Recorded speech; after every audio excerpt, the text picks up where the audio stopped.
ત્યાંથી કીધું કે ડૉક્ટર ઘરે છે. તો હું ઘરે ગયો ડૉક્ટરનો ડોરવેલ દબાવ્યો, એકવાર દબાવ્યો, બે વાર દબાવ્યો અને ત્રીજી વાર દબાવ્યો ડોરબેલ. ત્યાં ડૉક્ટરે દરવાજો ખોલ્યો અને ડૉક્ટરે દરવાજો ખોલ્યો ને જે એ કે મજા આવી એટલે ઓલાના પગે પાટો. અને મેં પૂછ્યું, ભાઈની ફરમાઈશ લઈ પગે પાટો એટલે મેં કીધું એટલે હું થયું? મને કે કૂતરું કરડી ગયું. કૂતરું કરડી મેં હટ ન કરાય. મને કે નહીં કર્યું હોય. મને કે હટ કીધું તો મને કે પોગી ગયું હતું.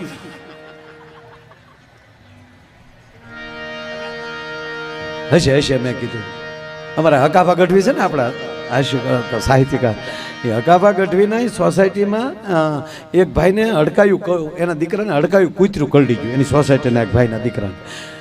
તે હડકાયાને મારી નાખ્યું એને. પણ પછી તો હેરીમાં જેટલા કૂતરા હતા એને મારી નાખ્યું. જે સામું મળે મારી નાખ્યું. કે પણ બધાને હું કામ મારો? કારણ કે હોય તો હડકાયા થાય ને. બોલો લ્યો, એક કૂતરી નો રહેવા દો. એલા ભાઈ હવે હશે જ આવા ગયો ને યાર. હા એટલે ઓલાને કીધું, મેં કીધું મને કે પછી કીધું મને કે માયાભાઈ મને કે ભલે કૂતરું કરડ્યું પણ મને કે મજા બહુ આવી. અને મેં કીધું કૂતરું કરડ્યું મજા આવી? મને કે હકીકત બહુ મજા આવી. છેતરાઈ ગયો. હું કે હેમાં? મને કે કૂતરામાં છેતરાઈ ગયો. મને કે હા કાંઈ દોડી નહોતું આવ્યું. આ તો મેં તમને ખોટું કીધું. પહેલાં તમને ઓળખ્યા નહોતા ને એટલે. પણ કાંઈ દોડી નહોતું આવ્યું, છેતરાઈ ગયો. છેતરાણો કઈ રીતે? મને કે હું રોજ મારા વાડામાં હોઉં, જીતુપરી બાપુની બાજુમાં.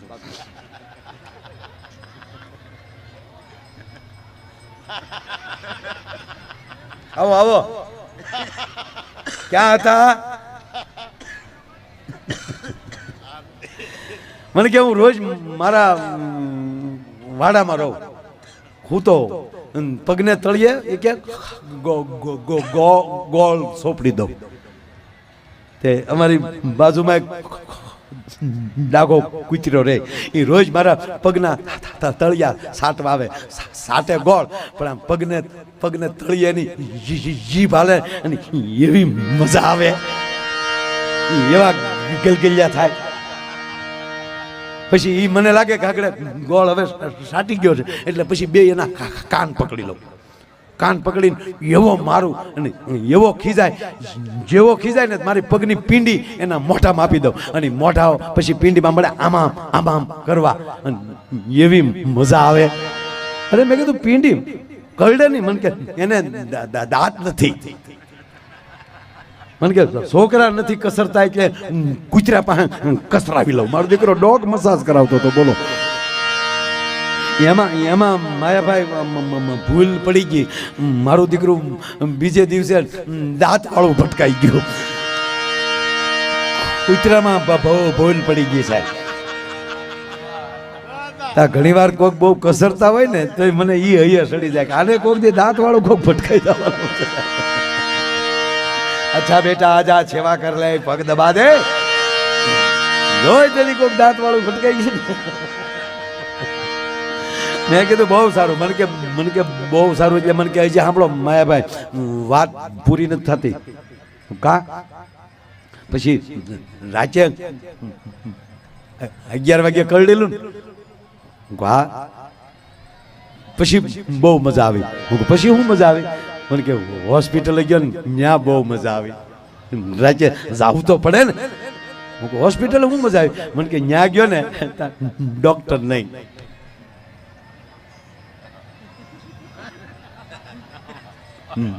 ત્યાંથી કીધું કે ડૉક્ટર ઘરે છે. તો હું ઘરે ગયો ડૉક્ટરનો ડોરવેલ દબાવ્યો, એકવાર દબાવ્યો, બે વાર દબાવ્યો અને ત્રીજી વાર દબાવ્યો ડોરબેલ. ત્યાં ડૉક્ટરે દરવાજો ખોલ્યો અને ડૉક્ટરે દરવાજો ખોલ્યો ને જે કે મજા આવી કા મને કે ઈ મારી જેવા નીકળ્યા ખીજાણા ભાન છે કે નહીં બાર બોર્ડ માર્યું છે 9 વાગ્યા પછી કોઈ મળવું નહીં એટલે મેં સીધું ડોક્ટરને કીધું બોર્ડ મેં વાંચ્યું હોય કૂતરે થોડું વાંચ્યું હોય હવે આ કૂતરાને આટીએ ચડાવે જો આપણે આપણી ભાષા તોતડા માણસ હોય ને એની હું ટીકા નથી કરતો લોકો લગભગ પાસે ઈ વીડી આવશે માયાભાઈને કહો માફી માગે હું બહુ આવ્યું છે ભાઈ અને આપણે માફી માગી જ લઈ યાર ઝૂકેગા નહીં હું યાર નથી આવ્યું કેવું કહેવાય પુષ્પા ઝૂકેગા નહીં એ તારું બાપ ફિલ્મમાં સારું લાગે બાકી પોલીસના હાથમાં આવી જાય ને ભલ ભલા ઝૂકી જાય અને વાઈડાઈ કરતો મોટરસાયકલ હાક ને ઝોટામાં ગળી જાય તો હાવ ગોટો વળી જાય ઝૂકેગા નહીં હું ઝૂકેગા નહીં હવે આવી વાયડો ભાઈ પગે લાગીને કહું યુવાનો તમારી વોરા તમારી ઉર્જા તમારા કાર્ય માટે બચાવીને રાખો તમારા વિકાસ માટે બચાવીને રાખો ખોટી બાઇક ઉપર એન્ટ્રીમાં ન પાડો કારણ કે સ્લેપ થઈ જશું ને તો એ ખોટે ખોટું સાહેબ 11 વર્ષનો આંકડો કહું 11 વર્ષનો 1 લાખ યુવાનો 1 લાખની આજુબાજુના કેવલ 20 થી 25 વર્ષના યુવાનો બાઇક એક્સિડન્ટમાં મૃત્યુ પામ્યા છે કેવલ બાઇક ઉપર શું આ દેશ આપણો હેલ્મેટ પહેરવા માટે દંડ કરવો પડે જીવવું આપણે સીટ બેલ્ટ બાંધવા માટે કહેવું પડે કાલથી તો બધાને કહેવું પડશે થોડું ખાઈ લો નગર મરી જાઓ ના ના ખાવું નથી ભલે મરી જાય હોળ જ ખાવા છે એનું તમે શું કરી લો બોલો 1 લાખ યુવાનો સાહેબ કેવલ બાઇક અકસ્માતમાં પણ યુવાનોને કહું 22-20 વર્ષની જનેતાને દીકરાની જનેતાને તો પૂછ્યો કે તારા દીકરાના આવા સમાચાર મળ્યા તારે કેવી સ્થિતિ થઈ છે પ્લીઝ આપણી શિસ્ત હોવી જોઈએ આપણામાં વિવેક હોવો જોઈએ આપણા પાર્કિંગ ઉપરની ખબર પડી જવી જોઈએ આ વિવેકને કેને ક્યાં મૂક્યું ઘણા તો આડા મૂકીને આપણે હોર્ન આજ જ બન્યું છે આજ જ આવતા બે વાતો કરતા હતા મેં ડ્રાઈવરે હોર્ન માર્યો આગળનું ગામ નામ નહીં આપું પેલા ગામનો સોરો જોઈને ગામને ખબર પડી જતી હવે ગામના બમ્પ જોઈને ખબર પડી જાય ગામની અવળાઈને ગામ પ્રમાણે બમ્પ હોય એક જગ્યાએ તો અવળો બમ્પ કર્યો બનાવતા હતા બમ્પ ત્યાં ઉપર હું કહેતા વંડી જ કરી લો ને અમે ફરીને હાલશું તમારે હાલવા જ નથી દેવાને વંડી કરીએ શું બુદ્ધિશાળી થતા જાય છે એની વચ્ચે આપણે જીવવાનું છે દોસ્ત એટલે હું તો માફી માગી લઉં સાહેબ શું આપણે અજેડાઈ કરવાની હોય તો ટુકડો કાઢ્યો હોય બે બાજુની 5-5 મિનિટ સાંભળી લઈ તો એમાં સવાલ જ નથી એટલે મૂળ વાત તમને કહું એમાં ભાઈ આવું અમે રોડે આવતા મેં હોર્ન માર્યો તો હામો કતરો વાતો બે વાતો કરતા હતા અમને શું કહે પોળો ખાને હું ઉતાવળ થાય એટલે અમે તો ગાડી બંધ કરીને મેં કીધું હાલો ને આપણે હેઠા બેહીએ ઘડીક હેઠા ઉતરે ને ભાળી જાય હાલે માયાભાઈ ની હાલો હાલો હાલો હાલો અરે મેં કીધું હાલતો થાય હું હાલો હાલો તારે અરે થોડી સેલ્ફી હોય લુકેશ એટલે માયાભાઈ છે એટલે જવા દેવાના ને બીજા હોત તો આમાં હેરાન કરત તારે અરે ફોટો પાડીને મેં કીધું તારું વ્યવહાર થઈ જાય એમને ખબર છે નહીં એટલે કોઈનું આ કોઈની જીભ જે જલાતી હોય ને સાહેબ એ મને ગમે ઈશ્વરે આપેલી વસ્તુ છે નહીં કોઈક તોતડું બોલતું હોય આપણને ગમે આ મારો ભૂરો તોતડો છે મને ગમે આપણી જીભ તોતડી છે ને તો સમાજને બહુ ગમશે સ્વીકારશે કે હાલો ઘડીક વાતો કરીએ તો દાંત પકડે આનંદ તો આવે એ આપણને ગમશે આપણી જીભ તોતડી છે તો આપણને ગમશે પણ સોમનાથ મહાદેવને પગે લાગીને કહે સાહેબ આપણી જીભ તોસડી ન થઈ જાય એનું ધ્યાન રાખજો નહીતર તોસડી જીભ કોઈ નહીં સ્વીકારે આજ પછી હું કોઈ દી આપણા માને હું એકલા નહીં રહેવા દઉં આજ પછી કોઈ દી આપણા માને હું દુઃખી નહીં કરું કહેવાનો અર્થ એ છે સાહેબ પરિસ્થિતિમાં પસાર થાવ તો ખબર પડે કે જીવન શું કહેવાય કે પરિસ્થિતિ આ મેળામાંથી આવા બે વિચાર લઈને જાજો દોસ્ત પગે લાગીને કહું યુવાન મિત્રોને મેં કીધું ને તમે એવા યુગમાં જઈ રહ્યા છો મેળામાં બેઠા છો ને કહું છું મારા બાપ એવી પરિસ્થિતિમાંથી પસાર તમારે થવાનું છે કે દીકરી દીકરાના ખાલી સાંભળજો સાહેબ આ વાત મારે હસાવવા છે 100%, પણ ભગવાન સોમયાનાથના સાનિધ્યમાં બેઠા છે. મારી ઉપર મારા સદગુરુની કૃપા છે, મારા પૂજ્ય મોરારી બાપુની, મુરલીધરની કૃપા છે, સોમનાથની કૃપા છે, મા મોગલની કૃપા છે. અરે કહેવા ગયો મારા ભીખુદાનભાઈની મારા ઉપર કૃપા છે. અને સાંભળીને અમે શીખ્યા છીએ. નરું સત્ય કહું સાહેબ, ડાયરા એની રીતે થાય છે. ધન્યવાદ, મારે કોઈ નહીં યાર બીજી વાત નથી, પણ આવડો મોટો મેળો હોય, લાખો માણસની મેદની હોય, પણ એક હારી વાત ન કરીએ ને તો અમે નગુણા કહેવાય દોષ. એટલે દીકરી દીકરાઓને કહું છું કે આવનારો સમય એટલો બધો આ શંકાસ્પદ પેદા થઈ રહ્યું છે. આ મોબાઈલે સંસ્કારને મારતું જાય છે, શંકા પેદા કરતા જાય. આપણો તમે આ ઘટના ઘટે છે કે નહીં કે દીકરી દીકરાના સંબંધ ત્યાં હોય, હામાં મોબાઈલમાં વાતો કરતા હોય, એમાં દીકરીને માસીની દીકરીનો ફોન અથવા તો એની સાથે એની અતિ નજીકની બેનપણી જે સાથે ભણે છે એનો ફોન, અને એ દીકરી પાછી પરિવાર સાથે પારિવારિક સંબંધ છે તો ઘડીક મમ્મીને ફોન આપે, મમ્મી વાત કરે, પછી એની બેનપણી કહે પપ્પાને ફોન દે ને વાત કરી લો. પપ્પા અરે વાત કરે, એ 15 મિનિટ ફોન હાલતો હોય ઘરમાં, દીકરીનો ફોન ચાલુ હોય, અને ઓલો લુખેશ એ ટ્રાય ઉપર ટ્રાય કરતો હોય. ધ્યાન દેજો વાતમાં સાહેબ, ટ્રાય ઉપર ટ્રાય કરતો હોય અને દીકરીનો ફોન બીજી આવતો હોય, અને પછી 15મી ટ્રાયે 15 મિનિટ પછી દીકરીને ફોન લાગે અને દીકરી હેલો એટલું બોલે, ત્યારે આ પહેલો શબ્દ શું બોલશે?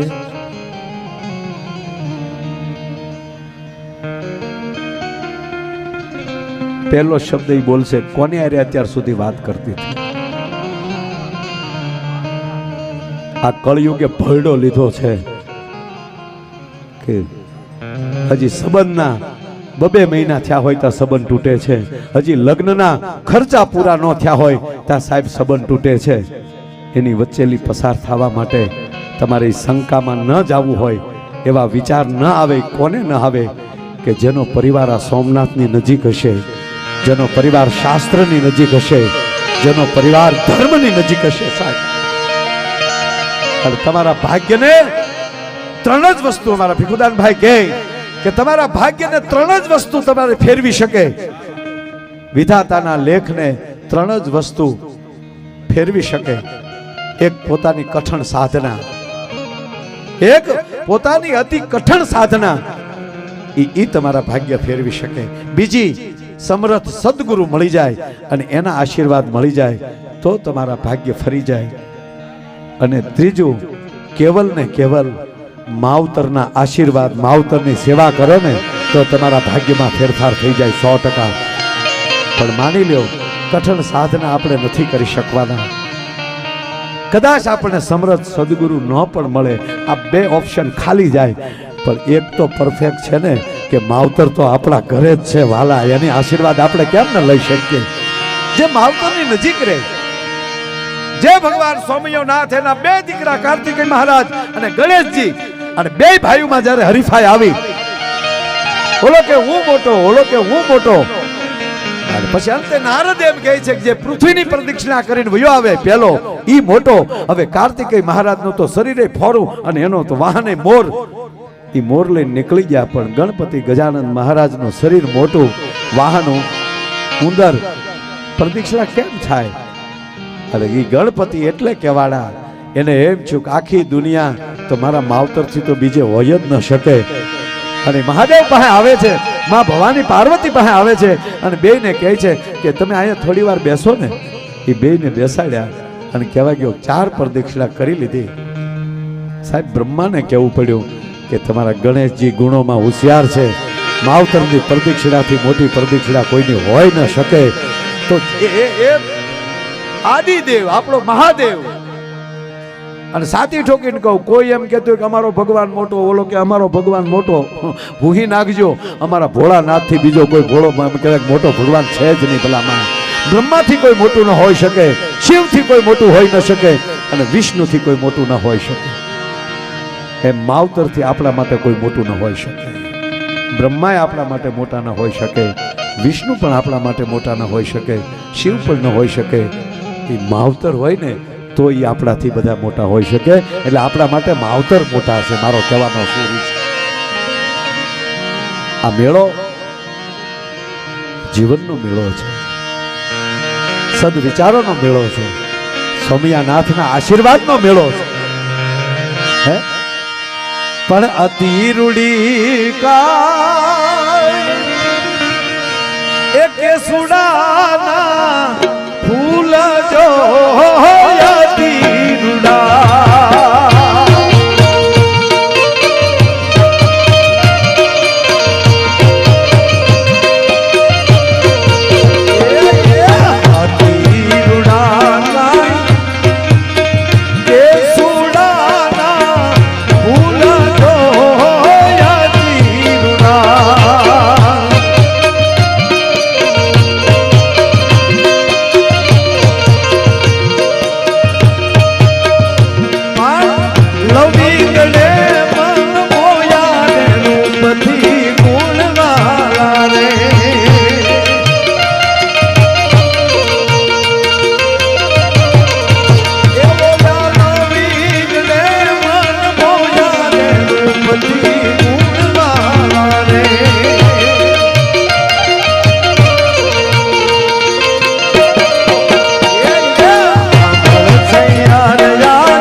રૂપથી